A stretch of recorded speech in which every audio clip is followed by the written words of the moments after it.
Welcome to Bite at a Time Books, where we read you your favorite classics one bite at a time. My name is Bree Carlile, and I love to read, and wanted to share my passion with listeners like you. Be sure to follow the show on your favorite podcast platform so you get all the new episodes. Or you can follow the show on YouTube, where we have playlists for all the stories. You can find us on all the social medias at Bite at a Time Books, or on our website, biteatatimebooks.com, where you can also sign up for our newsletter for more information on what we're reading and what's coming next for the podcasts. We're a part of the Bite at a Time Books Productions Network. If you'd also like to hear what inspired your favorite classic author to write their novels, and what was going on in the world at the time, check out the Bite at a Time Books Behind the Story podcast, Tuesdays, wherever you listen to podcasts. Today we'll be continuing The Adventures of Sherlock Holmes by Arthur Conan Doyle. The Man with the Twisted Lip. Bite 4. Never in my life have I seen such a sight. The man's face peeled off under the sponge like the bark from a tree. Gone was the coarse brown tint. Gone, too, was the horrid scar which had seamed at a cross, and the twisted lip which had given the repulsive sneer to the face. A twitch brought away the tangled red hair. And there, sitting up in his bed, was a pale, sad-faced, refined-looking man, black-haired and smooth-skinned, rubbing his eyes and staring about him with sleepy bewilderment. Then, suddenly realizing the exposure, he broke into a scream and threw himself down with his face to the pillow. "Great heavens!" cried the inspector. "It is indeed the missing man. I know him from the photograph." The prisoner turned with the reckless air of a man who abandoned himself to his destiny. "Be it so," said he. "And pray, what am I charged with?" "With making away with Mr. Neville St. "Oh, come, you can't be charged with that unless they make a case of attempted suicide of it," said the inspector with a grin. "Well, I've been 27 years in the force, but this really takes the cake. If I am Mr. Neville St. Clair, then it is obvious that no crime has been committed, and that, therefore, I am illegally detained." "No crime, but a very great error has been committed," said Holmes. "You would have done better to have trusted your wife." "It was not the wife, it was the children," groaned the prisoner. "God help me, I would not have them ashamed of their father. My God, what an exposure. What can I do?" Sherlock Holmes sat down beside him on the couch and patted him kindly on the shoulder. "If you leave it to a court of law to clear the matter up," said he, "of course you can hardly avoid publicity. On the other hand, if you convince the police authorities that there's no possible case against you, I do not know that there's any reason that the details should find their way into the papers. Inspector Bradstreet would, I'm sure, make notes upon anything which you might tell us and submit it to the proper authorities. The case would then never go into court at all." "God bless you," cried the prisoner passionately. "I would have endured imprisonment, aye, even execution, rather than have left my miserable secret as a family blot to my children. You are the first who have ever heard my story. My father was a schoolmaster in Chesterfield, where I received an excellent education. I traveled in my youth, took to the stage, and finally became a reporter on an evening paper in London. One day my editor wished to have a series of articles upon begging in the metropolis, and I volunteered to supply them. There was the point from which all my adventures started. It was only by trying begging as an amateur that I could get the facts upon which to base my articles. When an actor I had, of course, learned all the secrets of making up and had been famous in the green room for my skill. I took advantage now of my attainments.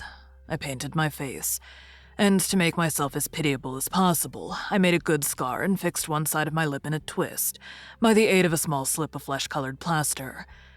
Then, with a red head of hair and an appropriate dress, I took my station in the business part of the city, ostensibly as a match seller, but really as a beggar. For 7 hours I plied my trade, and when I returned home in the evening, I found, to my surprise, that I had received no less than 26 shillings, 4 pence. I wrote my articles and thought little more of the matter, until some time later I backed a bill for a friend and had a writ served upon me for £25. I was at my wit's end, where to get the money. But a sudden idea came to me. I begged a fortnight's grace from the creditor, asked for a holiday from my employers, and spent the time in begging in the city under my disguise.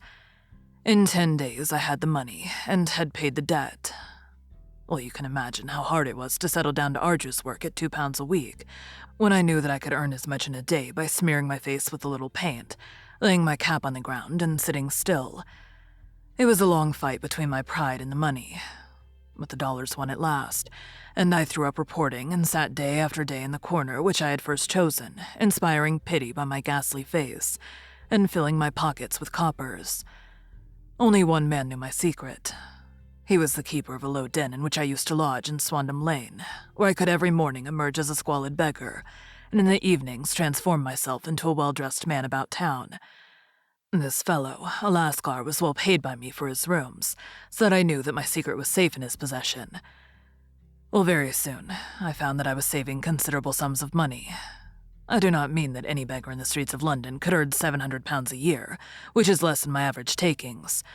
But I had exceptional advantages in my power of making up, and also in a facility of repartee, which improved my practice, and made me quite a recognized character in the city. All day a stream of pennies, varied by silver, poured in upon me, and it was a very bad day in which I failed to take £2.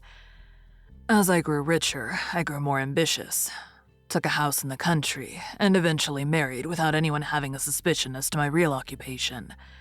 My dear wife knew that I had business in the city. She little knew what. Last Monday, I had finished for the day and was dressing in my room above the opium den when I looked out of my window and saw, to my horror and astonishment, that my wife was standing in the street, with her eyes fixed full upon me. I gave a cry of surprise, threw up my arms to cover my face, and rushing to my confidant, the Lascar, entreated him to prevent anyone from coming up to me. I heard her voice downstairs, but I knew that she could not ascend. Swiftly, I threw off my clothes, pulled on those of a beggar, and put on my pigments and wig. Even a wife's eyes could not pierce so complete a disguise. But then it occurred to me that there might be a search in the room, and that the clothes might betray me. I threw open the window, reopening by my violence a small cut which I had inflicted upon myself in the bedroom that morning. Then I seized my coat, which was weighted by the coppers which I had just transferred to it from the leather bag in which I carried my takings. I hurled it out of the window, and it disappeared into the Thames. The other clothes would have followed, but at that moment there was a rush of constables up the stair, and a few minutes after I found I confess, to my relief, that instead of being identified as Mr. Neville St. Clair, I was arrested as his murderer. I do not know that there's anything else for me to explain. I was determined to preserve my disguise as long as possible, and hence my preference for a dirty face.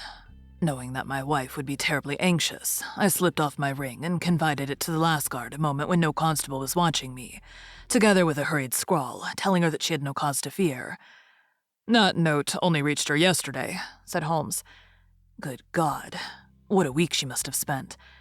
"The police have watched this Lascar," said Inspector Bradstreet, "and I can quite understand that he might find it difficult to post a letter unobserved. Probably he handed it to some sailor customer of his who forgot all about it for some days." "That was it," said Holmes, nodding approvingly. "I have no doubt of it. But have you never been prosecuted for begging?" "Many times, but what was a fine to me?" "It must stop here, however," said Bradstreet. "If the police are to hush this thing up, there must be no more of Hugh Boone." "I have sworn it by the most solemn oaths which a man can take." "In that case, I think that it is probable that no further steps may be taken, but if you are found again, then all must come out.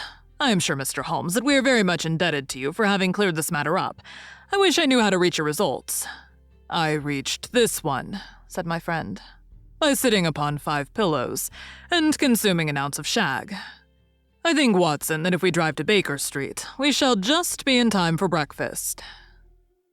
Thank you for joining Bite at a Time Books today, while we read a bite of one of your favorite classics. Again, my name is Bree Carlile, and I hope you come back tomorrow for the next bite of the adventures of Sherlock Holmes. If you enjoyed our show, be sure to follow us so you get all the new episodes. We would also love for you to drop us a rating on your favorite podcast platform. You can catch us on all the social medias at Bite at a Time Books, or check out our website, biteatatimebooks.com, where you can sign up for our newsletter. Our show is part of the Bite at a Time Books Productions Network. If you would also like to hear about the authors who write the books we read on the show, check out the Bite at a Time Books Behind the Story podcast, wherever you listen to podcasts, or on biteatatimebooksbehindthestory.com.